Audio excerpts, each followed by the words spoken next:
Good evening and welcome to Resource PNG.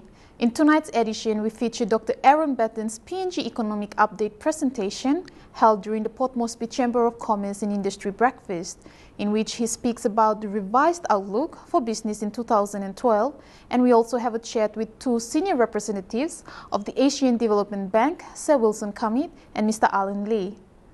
Dr. Aaron Batten is the country economist for the Asian Development Bank. In his talk, he addresses three main areas, which are the important changes assigned to the structural growth of the economy in PNG, also the major macroeconomic consequences of the change in growth patterns, and the macroeconomic policy priorities that businesses should keep a lookout when the new government comes into office. Here is Dr. Aaron Batten with the presentation. I'm going to cover three main areas today in the presentation.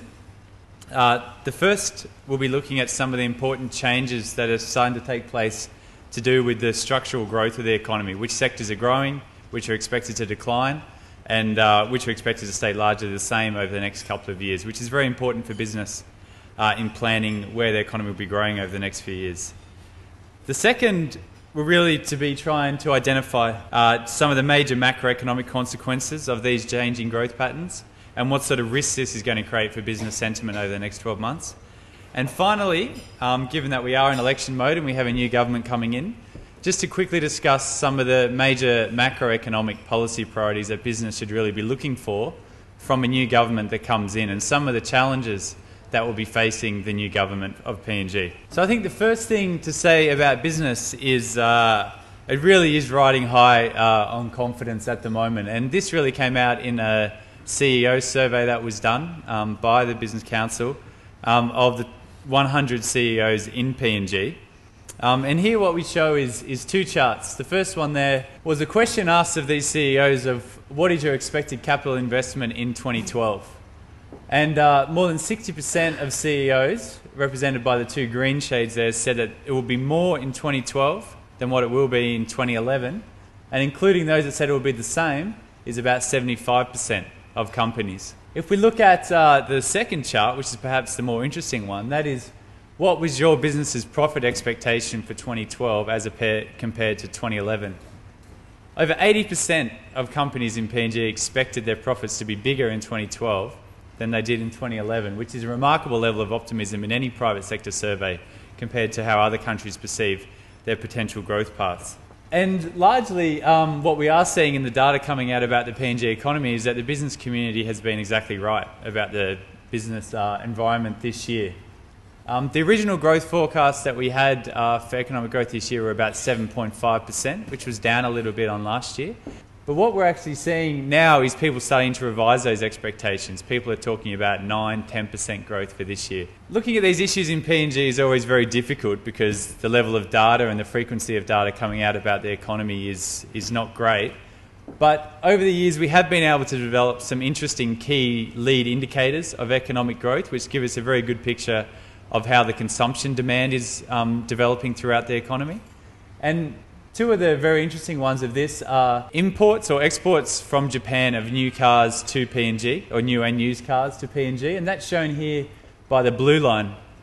And almost always, when the number of cars to PNG increases, the economic growth increases from the previous year, and whenever the number of cars imported to PNG declines, economic growth tends to decline. So it's a very interesting lead indicator for the PNG economy.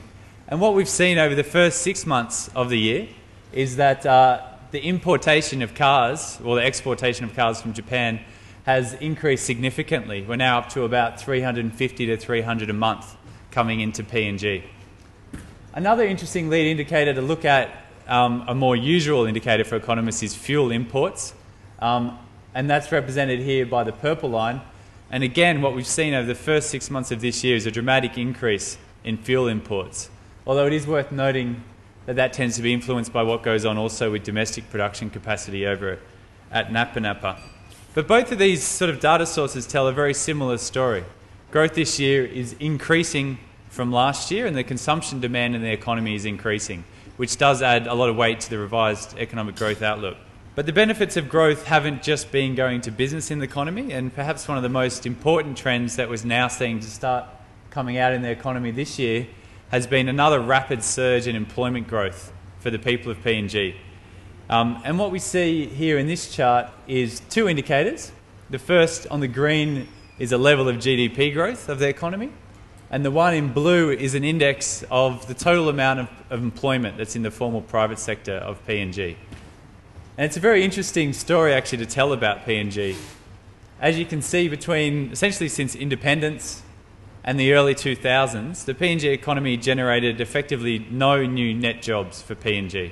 So as a proportion of the population, the size of the private sector was declining over that time period. Then in 2004, 2005, when the recent surge in growth started taking place, we've seen a dramatic increase in the size of the private sector.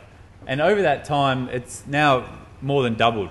And in the last 6 months of this year, it increased by about 16.5% based on the most recent surveys.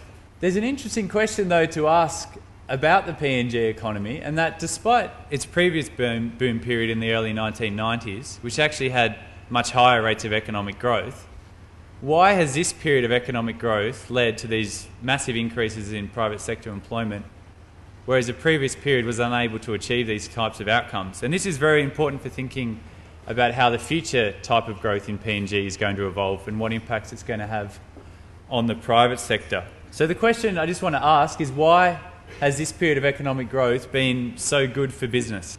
In short, there's a very simple answer to it, and that is because the structure of how the economy grows matters a lot more for the private sector and how it develops than the rate of economic growth achieved in the PNG economy. Traditionally, what we've seen in PNG is that both mining and agriculture have dominated the GDP growth story, and they've both comprised the largest shares of GDP in the economy. Whilst other sectors like services, for example, have remained small, and they've comprised mostly basic transport, finance and logistics activities that have largely been put in place to support the activities of mining and agriculture. But what we've seen over the last sort of decade, essentially, is that this pattern of growth in the PNG economy has begun to change quite significantly. And it has been PNG's services sector which has been recording the fastest rates of growth in the economy, and it's beginning to diversify into a whole range of new industries which we haven't seen before. And so what we show here is two separate charts. The first one on the left is GDP growth by major sector, and that's industry, which includes mining, agriculture and services. And what we've seen here is that since the late 1990s, the rate of growth in services has increased significantly. Up to now, it's now the lead growing indicator of the PNG economy. And what you can see in the second chart is the employment growth by services subsector. And it's got the total growth and then the more recent growth over the last 6 years. And what it's shown is that this increase in services sector growth is what's been responsible largely for the increase in private sector employment in the PNG economy. Mining has been growing in many circumstances, but the level of employment generated from that is actually quite minimal compared to the size of the PNG economy. And we've seen this growth across all services subsectors: transport, communications, finance, wholesale trade, retail trade.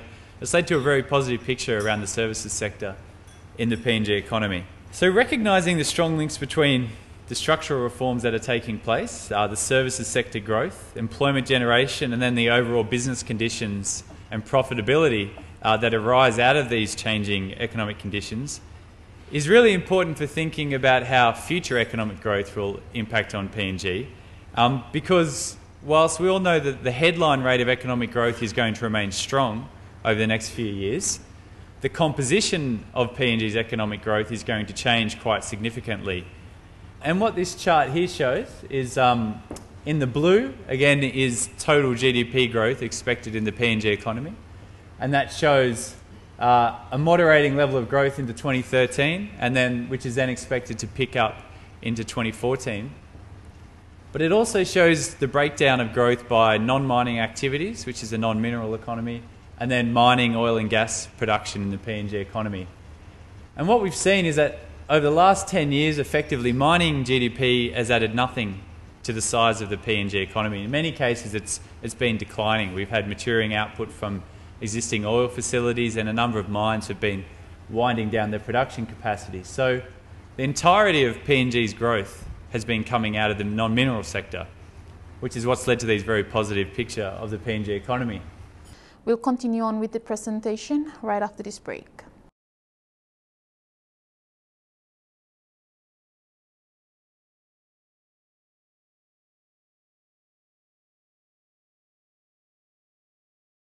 Welcome back. We will continue with Dr. Aaron Batten's presentation, this time looking at the key drivers of the economic growth, starting from the mineral sector. The key drivers of growth start to come out from the mineral sector.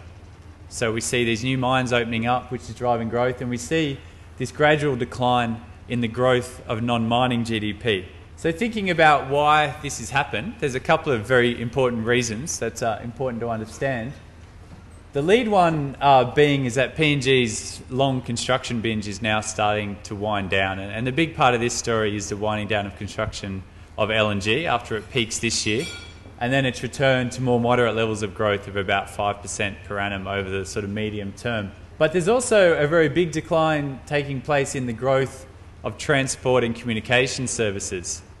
When the telecommunications reforms were implemented in 2006, we saw a massive boom in communications from the entrance of Digicel, who are now employing up to 30,000 people in the economy, as well as booming transport services. And these are companies servicing the mining construction.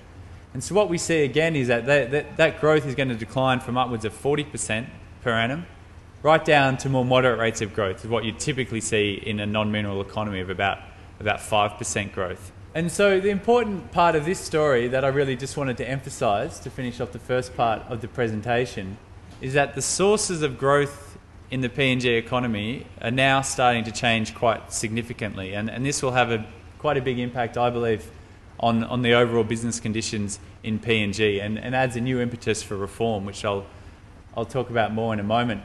As you can see, by the time we get to 2014, almost 75% of growth will be coming out of the mining sector, rather than these more broad-based non-mineral sector, which tends to create more employment generation for the PNG economy. The changing structure of the economy is not the only challenge that PNG is going to face over the next couple of years. And what I wanted to spend the next sort of part of my presentation on is what other macroeconomic trends within the economy will drive business conditions over the next 2 to 3 years in this sort of medium-term horizon. And that's been set because after sort of that period we start to see LNG production, which would again change the structure of the economy quite significantly. So I think a major question facing PNG is what impact global markets, and in particular the ongoing Eurozone instability, is likely to have on the PNG economy over the next sort of 12 to 24 months. And again, we actually have quite a positive picture here on the financial sector side in terms of the pass-through of this global instability. The PNG economy will continue to be relatively insulated from these types of global financial changes. The local financial sector, based on recent market assessments, remains very liquid. It has a very low non-performing loan ratio, is highly profitable, and is largely disconnected from these wholesale international financial markets. So we don't tend to see the same pass-through effect into PNG that we get in other economies, which is a positive upside. But PNG's financial sector does face some growing challenges over the next couple of years, and in particular, what this first chart here on the left shows is the rate of private sector lending growth into the PNG economy by the commercial banks. And what this shows is that after a very rapid surge in the early 2000s, from about 2006 onwards, we've seen a continued decline in the rate of growth of private sector lending into the PNG economy. And this reflects a number of things going on in PNG. The first probably harks back to that first slide I put in, and this is the very high rate of profitability of business in Port Moresby and the rest of the country, and the fact that they're funding their capital investment through retained earnings, so people just aren't demanding the types of financing from the commercial banks that you were seeing early on in the boom period. It also reflects a perceived lack of alternative and safe investments by the financial sector, and the challenges created by some of the legislative and collateral issues to do with PNG. It also reflects a very high cost of borrowing for smaller firms, again because they don't really have access to high quality collateral and their inability to access cheap finance, as well as individuals who do not have access to these types of retained earnings to fund capital expansions. Fortunately for the financial sector, we are now seeing some very significant changes to how the financial sector is being structured. We're seeing initiatives such as mobile banking, which is expanding quite rapidly, and this is allowing a much greater proportion of the PNG population to access financial services. And as you can see on the second chart here, that issue is highlighted by the fact PNG has a very low level of private sector credit, and that's dominated by business. Individual credit is quite low in the PNG economy. And further issues that are going on around secure transaction reform, which are having a positive spillover into these types of developments. But whilst we can say PNG's financial sector will be relatively insulated from things like the Eurozone crisis, it's not necessarily true for the broader economy. And indeed, what we need to be particularly aware of when it comes to assessing the impact of global instability on PNG is the pass-through that we have via commodity prices that we all know about and watch very closely.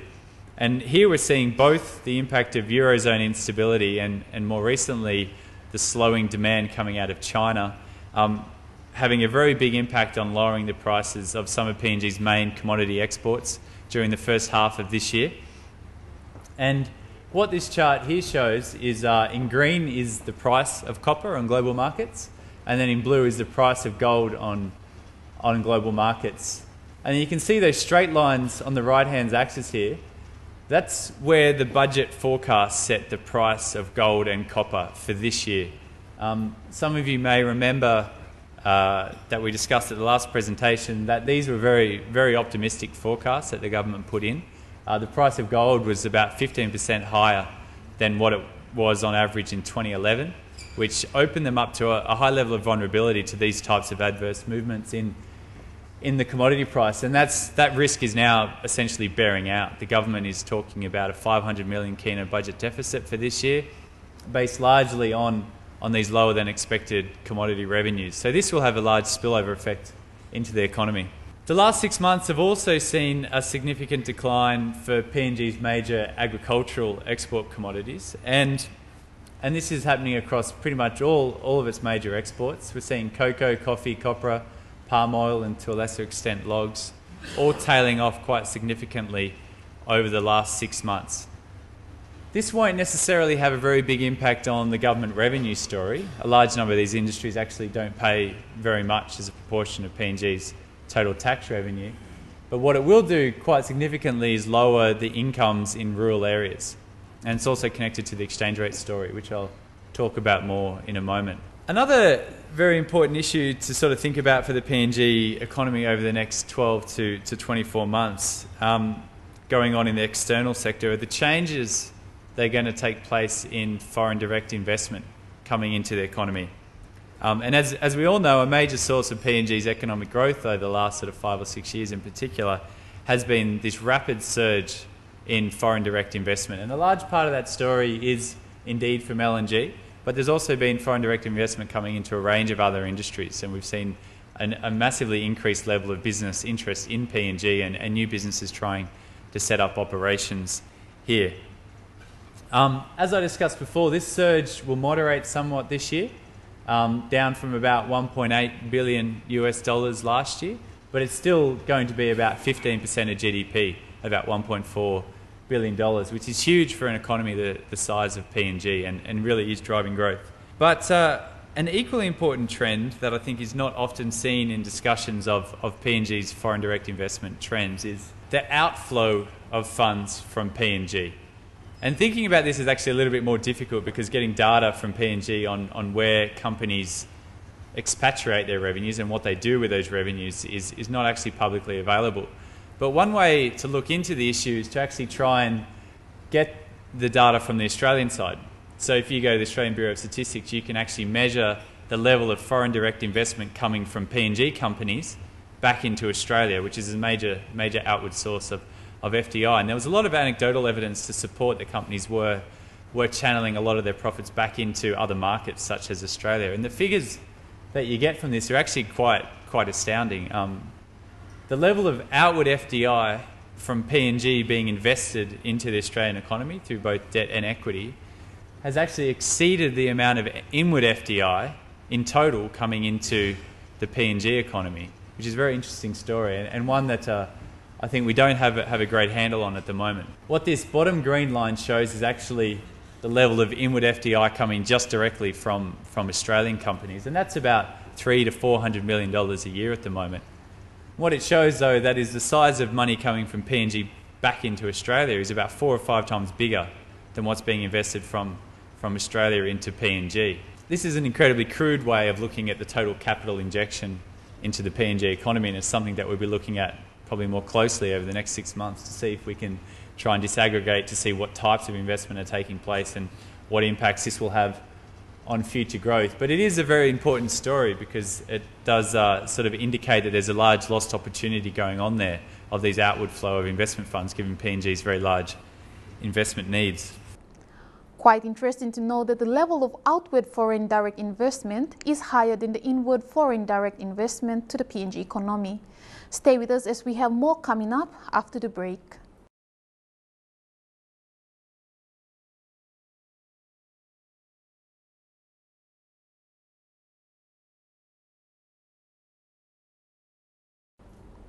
In this part of Dr. Aaron Batten's presentation, he talks about the kina exchange rate and its toll on the market in PNG.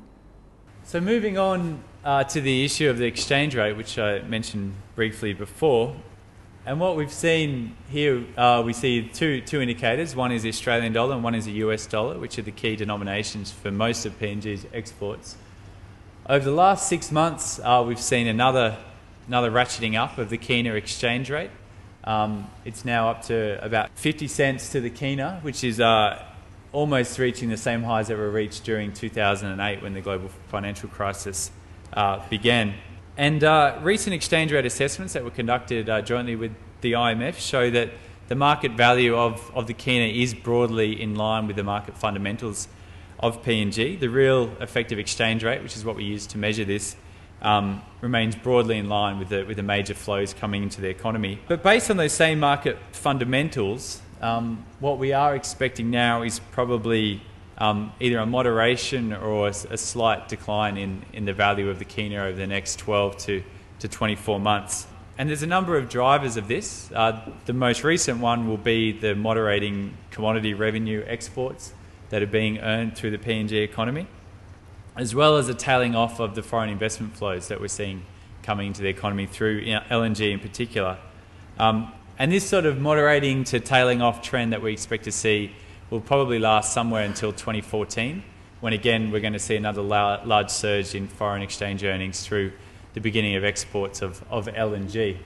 Importantly though, these recent exchange rate movements, this is probably the most important issue for business, have been having a very large effect on the level of price growth in the PNG economy. As we all know, PNG is a very open economy, and the level of the exchange rate has a very direct impact on the level of price growth through the cost of imported goods. And what we see here in this chart is the level of price growth in PNG's 4 major centres, Moresby, Lae, Goroka and Madang. And what we see is that after a ratcheting up of inflation, these are the official figures out of the central bank, after a ratcheting up of inflation probably above 10% in late 2011, we're now recording declines in inflation. The most recent figures for March actually show that the annualised rate of price growth is down to 4%, which is a dramatic drop-off for PNG over such a short period of time. But I think as we've discussed during previous presentations, it's important not to take these official figures too literally as the actual true level of price growth in the PNG economy. What we have seen in previous years is that the CPI doesn't actually include the cost of housing and the housing weights that probably deserve to be in there, and that's led to a dramatic underestimation of the true level of price growth in the PNG economy. But that story has now largely changed for PNG. We've seen a moderation and in some cases a decline of the cost of housing since sort of the middle to end of last year. So this declining rate of growth is actually coming from a new source of sort of discrepancy within the CPI, and that's been the introduction of fee-free education into the CPI basket. What this red line shows is a CPI basket adjusted for the cost of housing and the housing weights, as well as the education subsidy. And so why the education subsidy is interesting is because the cost of education went from being quite expensive to zero at the beginning of this year with the introduction of the government's fee-free policy. That number entered in as a zero into the consumption basket of the CPI, and so any good in the consumption basket that goes from being costly to zero will have a big impact on bringing down the official inflation figures, and that's what really drove that large decline down to 4%, which, as probably everybody in this room knows, is probably not indicative of the true level of price growth in the economy. If you adjust for that education subsidy and effectively take it out of the basket and just keep those prices constant, we see a level of price growth that is still declining from these pass-throughs of the exchange rate, but probably more around the 6 to 7% mark is what I would judge it to be at. But again, this depends heavily on how you weight these respective changes in the CPI basket. So just for the final sort of 5-10 minutes of my talk today, what I wanted to highlight were what macroeconomic policies should the business community be looking for from PNG's new government, and what are some of the challenges that they'll have to face when they first come into office over the next couple of months. The first issue is just to quickly talk about monetary policy, and I realise this is often not an invigorating issue for many people, but it is an important one for managing these things like price growth and the level of economic activity in the economy. And I think the business community can be largely happy with the way that macroeconomic stabilisation policies are being undertaken by the central bank. They've faced a very large challenge of managing the increasing but very volatile demand for the kina exchange rate that's taken place, particularly over the last 12 months. And they've continued to implement a policy of smoothing the fluctuation in the kina but not altering where it's heading. So they intervene on a week-to-week basis to clear the market so that there's enough money there for people to have buy and sell transactions without any troubles. But they haven't been trying to intervene to either bring down or pump up the kina exchange rate.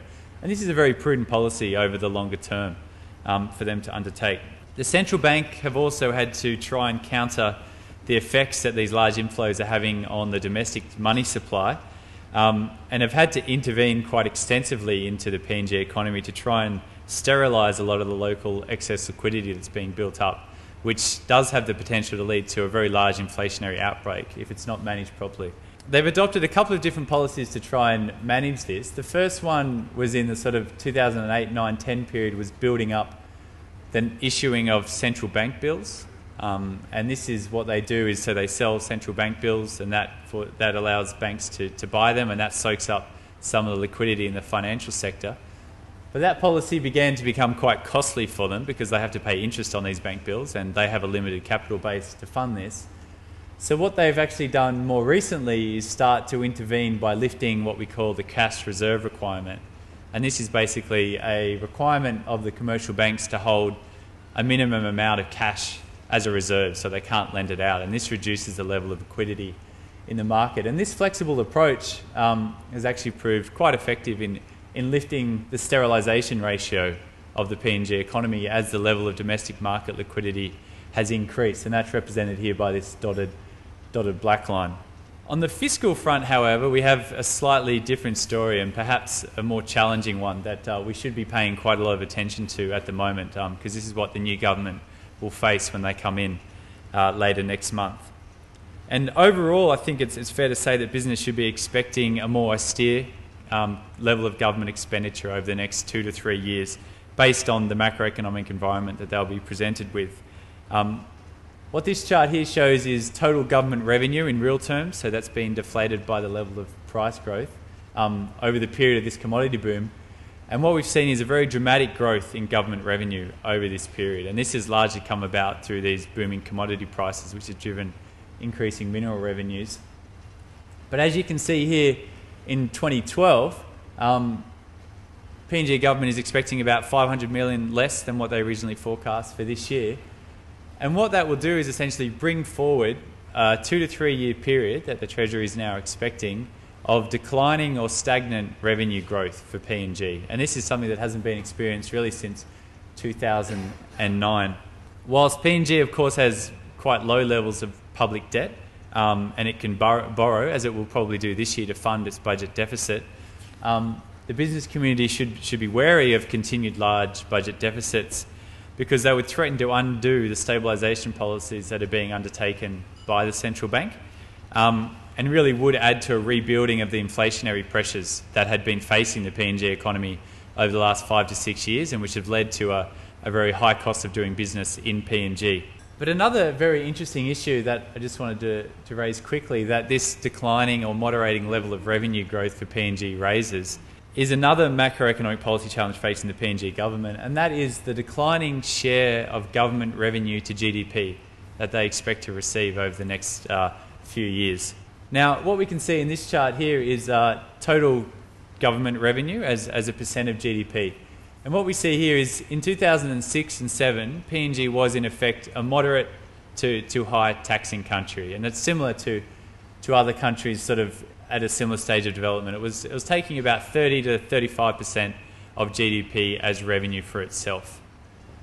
What we see between 2006 and what the expectation is out to 2016, however, over that decade period, is that PNG moves from being a moderate taxing country to being actually a very low taxing country. The level of tax to GDP drops down to about 24 to 23% of GDP by 2016.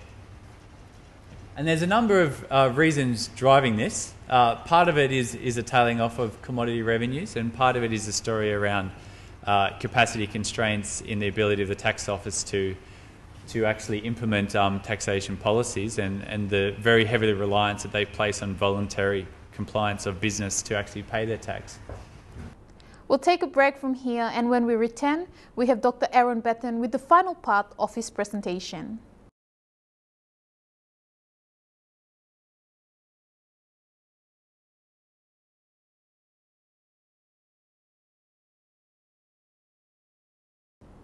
For the last part of the PNG economic update, Aaron Betten talks about the shift in the economy from the non-mineral sector to the mineral sector that is driving growth in the economy. But the biggest story is about this shift in the economy from the non-mineral sector to the mineral sector and what's been driving the growth in the economy. When the non-mineral sector grows, we tend to see a very constant proportion of tax to GDP. It's a very predictable growth in revenue for government. But what's happened with the recent sort of shift to mineral sector growth is that the new mining operations that will begin operations have been able to negotiate taxation agreements that shift outwards their taxation obligations to the PNG government. So when we see this shift towards the mineral sector, we also see a declining tax to GDP ratio, which really amplifies some of the challenges facing the government over this period, and it's something that deserves quite close attention. The IMF, during their recent assessment of PNG, picked up on this issue very strongly and has now categorised PNG as being on the very low end of the level of taxation of its resource companies in PNG. So it's an issue to look forward to further into the future. The pass-through of this to business is really important, I think, because it really amplifies the level of, or the inability of the government to make large-scale public investments in the PNG economy. And there tends to be a view of PNG in the region that it's quite a wealthy government, that its level of government revenue is high compared to others based on all these mining and operations going on across the country. But what this chart here shows is actually a level of government revenue per capita. So this is the amount of investment funds each government has per person in their country. And what we see here is that PNG on the left-hand side there is actually the lowest level of domestic revenue per capita in the South Pacific, which itself is a very low revenue generating region. And this creates very big challenges for their ability to make large-scale public investments to try and improve business conditions. There's another story to this too, and that's the expectations of what LNG and the revenues generated from that, what that will do to the PNG government's revenue streams. And so what these two red bits of the PNG bar show is just so we undertake a sort of a mind experiment, and that is we bring forward all of the LNG revenues that are expected at its peak, and that's expected to happen in about 2028, which is a long time from now. If we added the entire volume of LNG revenues per year to, say, they came in this year to the PNG government, that's what the bar on the left shows. So even with that large volume of LNG revenues, PNG would remain one of the lowest levels of domestic revenue per capita in the South Pacific. And this really does amplify the challenges facing the government in being able to make a sustainable level of investment in new infrastructure for PNG. And we've spoken about this before as a need to really focus future investments on maintaining and improving and rehabilitating PNG's existing stock of infrastructure assets rather than trying to lead a massive expansion in the size of the infrastructure assets until it can generate a larger revenue base. So just to finish up, back to that CEO survey, which was really interesting reading, if any of you haven't seen it yet. It highlighted what business saw as the major constraints on further business development in the PNG economy. And that's what this chart here shows. And then the major issues facing the PNG economy go from skill shortages and expertise. And that's obviously coming about this rapid rate of employment growth in the PNG economy and the inability of the education sector to generate enough people. And it also raises a lot of these sort of ongoing issues such as law and order and logistics and things like rental costs. And to the bottom end are some of these issues to do with government capacity, red tape and corruption, which interestingly isn't seen as a major constraint for business at the moment. As business starts to think about how the new government can address these issues though, I think, and in lieu of those revenue challenges facing the government, I think the business community has a very important role to play in helping the government to prioritise what sorts of investments it should be making to address these sorts of challenges. The PNG government is obviously focused too on its own public sector priorities, but through the forums that are being established in Port Moresby and Lae and other regional centres and the engagement that is being now going on with government, I think is playing a very useful role for business for government in being able to figure out where it should be putting its increasingly scarce investment funds for the PNG economy. So what can we say in short, like what are the take-home messages for PNG and the business community? On the whole, PNG's macroeconomic fundamentals remain very sound. There's very strong business growth for this year and economic growth is likely to continue over the next couple of years. More importantly for business though, the underlying sources of economic growth are about to change quite significantly. And in my view, this will have quite a significant impact on business conditions and growth in the non-mineral sector and things like employment growth for PNG. So finally, Eurozone instability and slowing China won't pass through into the financial markets, but it will lower commodity prices and create pressure on government spending. This will restrict much needed revenue growth for the PNG, but it's unlikely to jeopardise macroeconomic stability over the short term. Slowing FDI and moderating mining exports are likely to bring down the exchange rate, while short-term inflationary pressures are also easing, which is another very good news story for the PNG economy. But as a final point, as the PNG government's revenues shrink over the next few years, it is very important to foster a period of greater level of austerity within public finances and really to focus on protecting funding for those existing assets of the PNG government and prevent another round of inflationary pressures. And that was the revised outlook of the PNG economic update. After the break, we have a chat with two senior representatives of the Asian Development Bank, Sir Wilson Kamit and Mr. Alan Lee.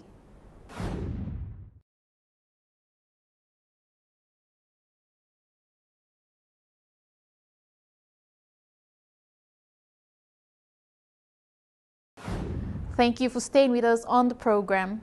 Tonight we have the privilege to speak to both senior representatives of the Asian Development Bank, Sir Wilson Kamit, who is currently the Alternative Executive Director of ADB based in Manila and currently on a visit to his home country, PNG. We also have a chat with Mr. Alan Lee. Let's join Eunice to hear what they have discussed.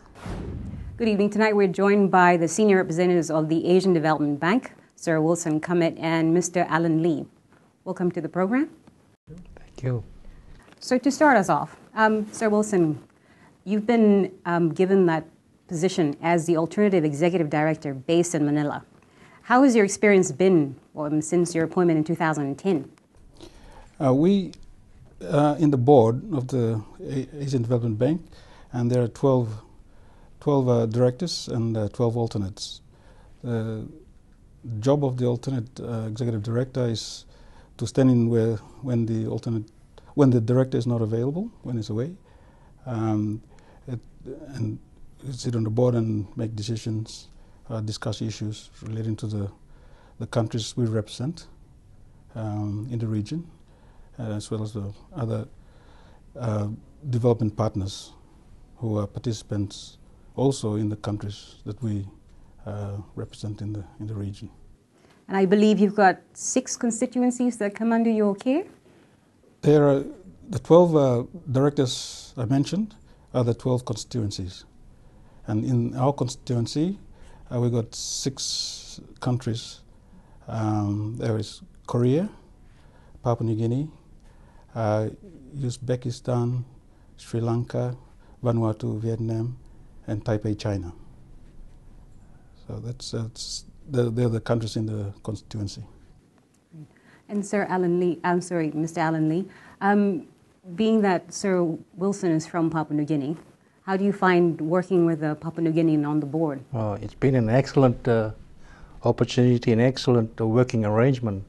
It is fantastic to have someone so experienced and well respected from Papua New Guinea representing our interests and our operations at the executive board director level in Manila.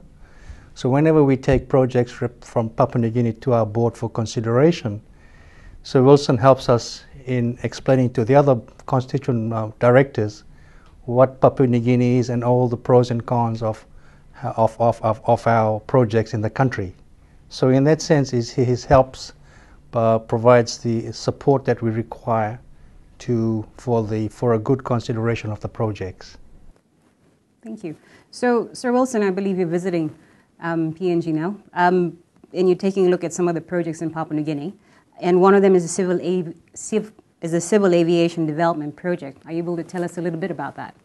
Okay, let me first explain. The directors are allowed to have consultation visits to their countries as well as the other countries in their constituencies. And I'm doing Papua New Guinea now, and I'm hoping to do Vietnam a bit later. So it's not just coming home, but it's a job. Among other projects and in the different categories that we're looking at, the civil aviation project was the one that one of the projects I visited is finished. It's among 5 or 6 others that the ADB has approved a loan for, and the one that was finished was in Caving. It's completed. So I was able to visit it as a site visit, and in Port Moresby I'll be also visiting the microfinance, which started off as a microfinance project, and then it later became a microfinance bank. This is a nationwide bank, and so I'll be visiting that this afternoon with Mr. Lee. If I can say something on the civil aviation investment project, that project we were helping the country to bring safety standards in line with the international ICAO standards, and that's an international standard. So what we're doing there is bringing up the safety standards at the 21 provincial airports throughout the whole country, and these are national airports, and on that basis is the first project that's running off the fence now, rolling off the line, is the KVN Airport, where we've helped the KVN government establish a security fence around the airport.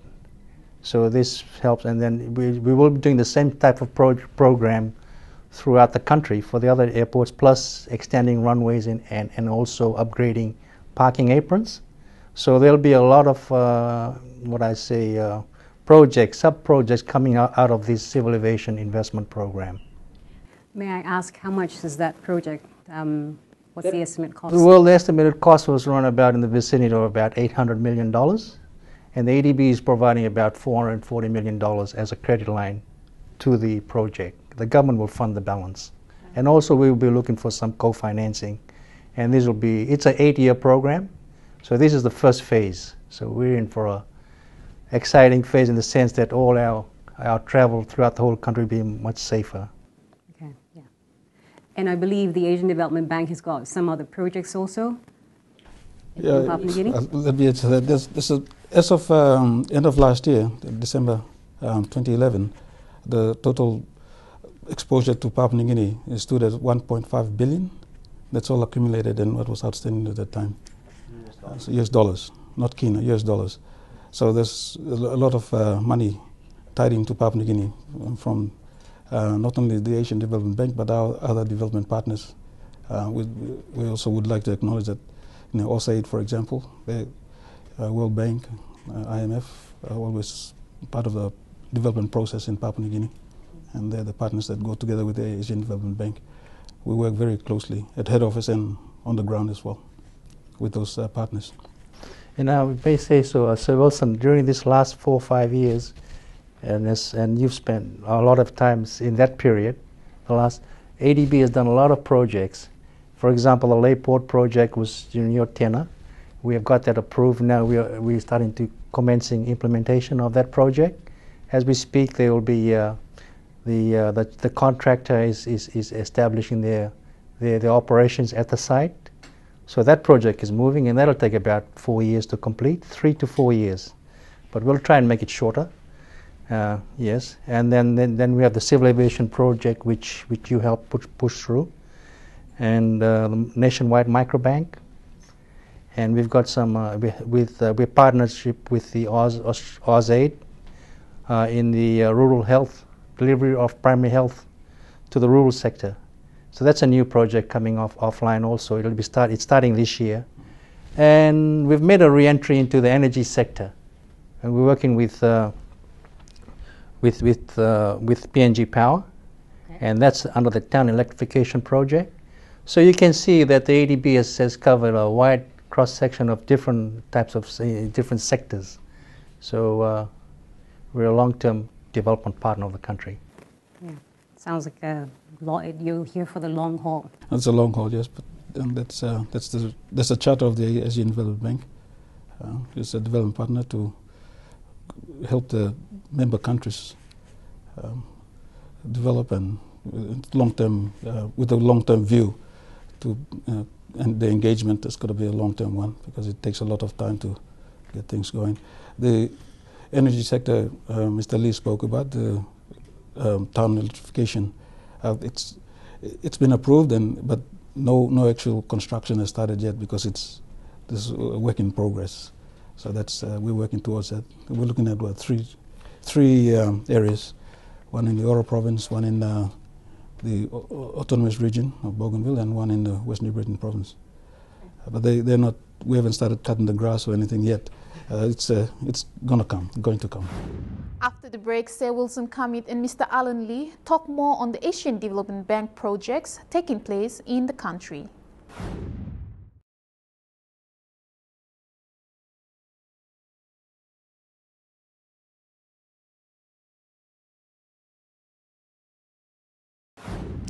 Welcome back. Let's join Eunice once again with Sir Wilson Kamit and Mr. Alan Lee, senior representatives of the Asian Development Bank. So my next question is directed to you, Sir Wilson. As the former governor of the central bank, how do you think PNG's economy has been doing so far? That's a good question, and I'll try not to touch on the sensitive issues, I think. But where we sit, we look at different economies, and Papua New Guinea is one of the few countries with a GDP growth in excess of 7%. And now we were told this morning at the economic discussions this morning that it's looking at 9% now. So that's quite a good growth rate. The reform process is taking place, and it's a stable economy. So everything is looking good now. The thing that we all of us have to do, even the development partners, is to ensure that this wealth we are creating now is retained, so that we make policies and plans to ensure that it's spread over the years and we don't waste it.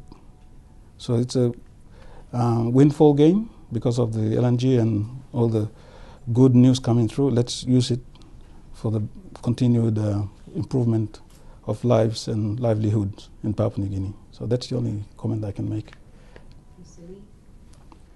I think it's just we're in for exciting times. We're in for what I call the PNG is now. What I'm saying is what I feel like we're taking off now. So we're at that stage now. All the last few years we've been preparing. Now we're taking off, and I think it's all go from here now onwards. So basically, it'll be a game of implementation. So sounds like challenges and achievements we're looking at. So Sir Wilson, after taking on the role as with the Asian Development Bank and you're being based in Manila, what would be the one thing or what would be the things you miss most about Papua New Guinea? Well, I started missing the bull beef and corned beef, but that's a personal matter. But I get good supplies from people coming through. We have a lot of representatives from Papua New Guinea's, institutions that come for seminars at the head office, and so I'm able to keep in touch with them. And one or two of them, they know that Papua New Guineans overseas will miss the corned beef, and so they sometimes bring in a couple of cans, and so I'm happy with that, my supply situation. But you miss home. But it's exciting to be working over there and looking at what's happening at home, and also you can compare what's happening with the other countries in the constituency. And Papua New Guinea is, we've got it very, very good, very nice. It's implementation, how you implement it, how you use that. That's the way to go. Some other countries, I can say, this is a much more difficult climb than for Papua New Guinea. So let's harness it and use it properly. That's what I could say. Just another question I have to add. How would you describe or you talk about IPBC's involvement with the projects that you have? Are you able to talk to us about that? Well, IPBC we work with IPBC in terms of their what I call state-owned enterprises, which is PNG Power. Yes, we have a very close working relationship with IPBC. We consult with them, and also with PNG Power. Same with the Layport project.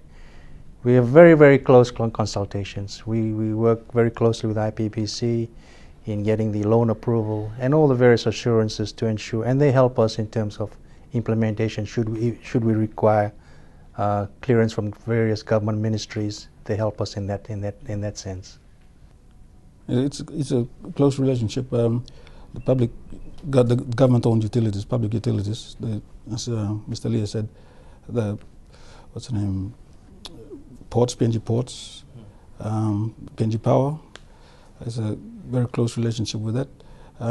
In the communications area, there's been discussions with the telecom and B-Mobile. There's discussions going on. There's always discussions with the public utilities, for example. So that's the Roads Authority also is sort of not quite a IPBC issue, but there's also the other authorities that we talk with, the ADB talks with. On the ground, Mr. Lee and his team are the ones who are in charge, and we get when they visit Manila, we have a courtesy call. They call on us to the constituency office, and we keep that dialogue going. So as the senior representatives of the Asian Development Bank, is there anything else you'd like to talk about? Well, I would say I forgot to mention one thing about our role up in the highlands. That's one of our major core areas in terms of road transport, and we're helping the government improve and upgrade the national highway system up in the highlands. And that's, at the present moment, we've got two large contracts out, and that's one is in the Anga province and the other one is in the Southern Highlands province, and that's to help improve the road network. And also we're kind of working in line with the LNG project. As soon as they have finished their part, then we're looking in the future and we'll help upgrade and further upgrade the national highways. So that's and we cover the 5 provinces from from Eastern Highlands and all the way to Southern Highlands and Anga, and Western Highlands province and Chimbu.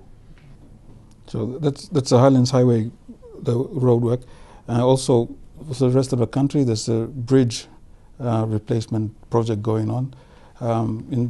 Just in a nutshell, where there's a 1-lane bridge, they'll try and replace that with a 2-lane bridge. And so it's not going to happen everywhere, but in some parts of the road. So it's the road assistance is also nationwide, but the main the core would be in the highlands, where the road is it's the main connecting to the coastal, and it helps with not only the development but also trade and movement of cargo. It's a very important link with Papua New Guinea and the outside world in getting the economy connected. So those are important links that we're working on as well. Thank you very much for your time. You're welcome. Thank you very much, Did, and thank you for asking us to try and talk more about the Asian Development Bank in Papua New Guinea. Thank you. This brings us to the end of our program for tonight. We hope you have gained some insight into what is happening with our country's economy and the projects that ADB is carrying out. For more information, you can contact us on Resource PNG at mtv.com.pg, and you can also watch the Resource PNG program online, www.emtv.com.pg. With that, have a pleasant evening. God bless.